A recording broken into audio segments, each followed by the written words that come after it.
All right, so what are some practical ways to measure brand effectiveness? That's what we're going to talk about today. It's hard to measure brand, but that doesn't mean brand isn't important. At Resound, we work with some pretty highly focused companies that are pretty serious and they don't like to waste money.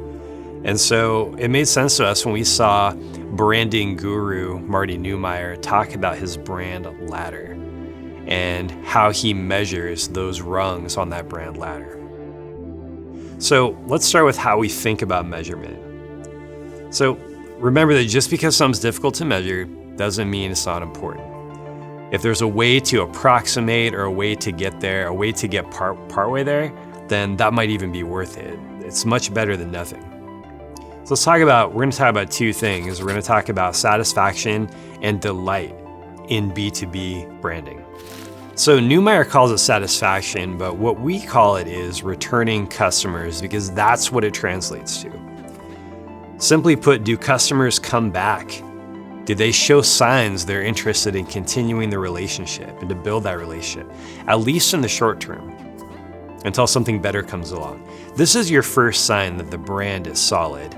It's creating that satisfaction and giving you returning customers. It's not the ultimate, but it's one thing we should be looking at to find out if we're getting there.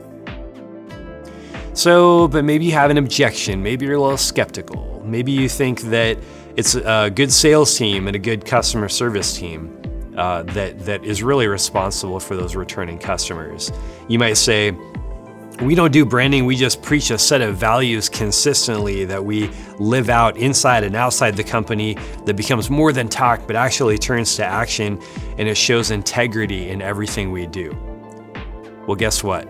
You're describing branding. This is the most important part of branding, and you should be doing these things. But sometimes people just want confidence. Think about McKinsey, a consulting firm that people might go to and say, hey, I have this idea, I want to see if it's going to work.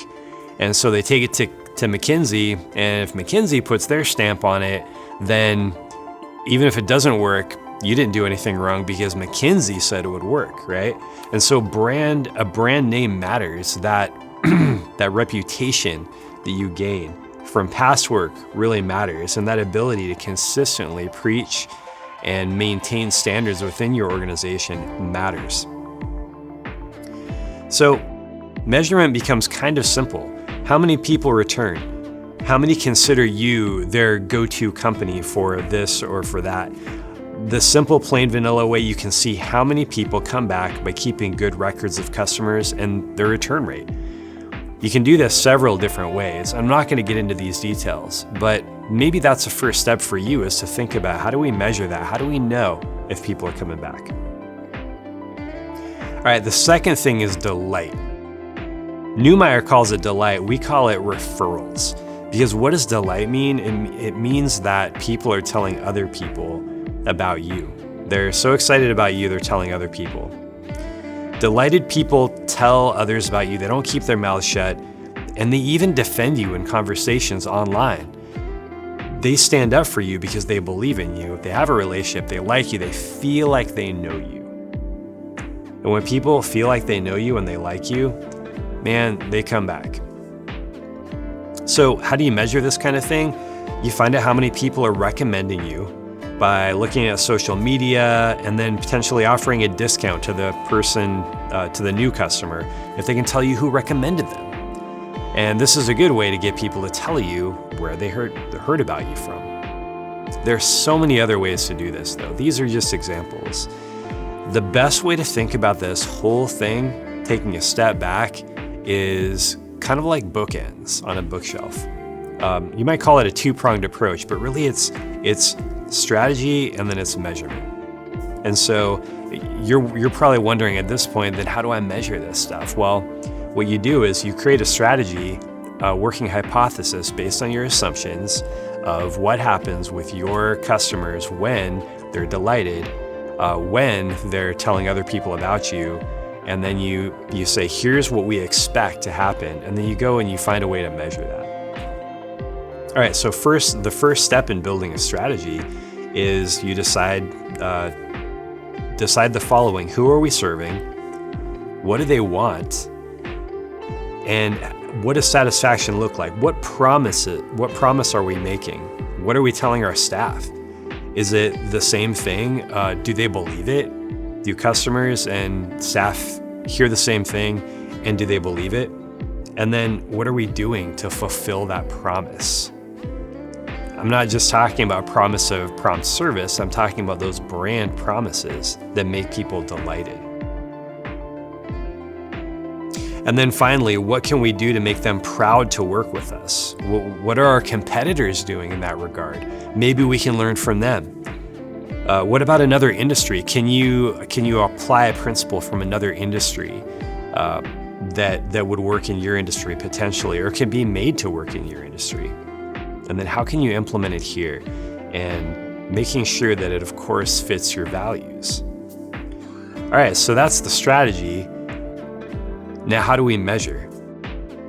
And so, how do we measure satisfaction? How do we measure delight? Satisfaction, are our employees and processes equipped to satisfy? Have we equipped them? How do they know that that's your measure? Do they all know that that's your measure? And then are our customers feeling it enough to return at a high rate? How do we know that that's your measure? So when you answer these questions, you get your measure. All right, well, so much for satisfaction. Let's talk about delight. Are our employees aware of what delights our customers and why it works? Have we told them what we think delights the customers? Have we listened to them and heard from them what kind of responses they get on the front lines about what makes people come back, what makes people so excited? When people come back, why?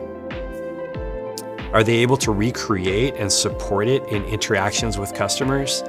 If they know why it delights people, they're more likely to be able to recreate it. All right, and the last question, how do we know? Because how you know is your measure. And are our customers delighted enough to feel they've been treated well enough to tell others about us? How will we know? And that's our measure. And so now that you've figured out your strategy, and then you said, how will we know if our strategy worked? And then you turn that, how will we know, into a measurement. Now you know how to measure. Now the key is make sure you're looking at that every month or every so often, whatever you decide, in a regular meeting, that you stay disciplined about it. And then when the numbers aren't quite meeting your expectations, that you find out why, you make adjustments, and then you see if those things work.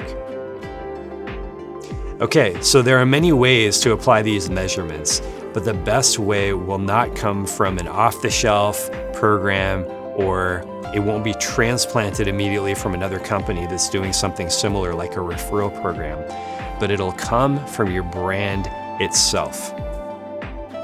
So let it originate honestly through conversation that asks the questions above, and you will be able to measure your brand effectiveness.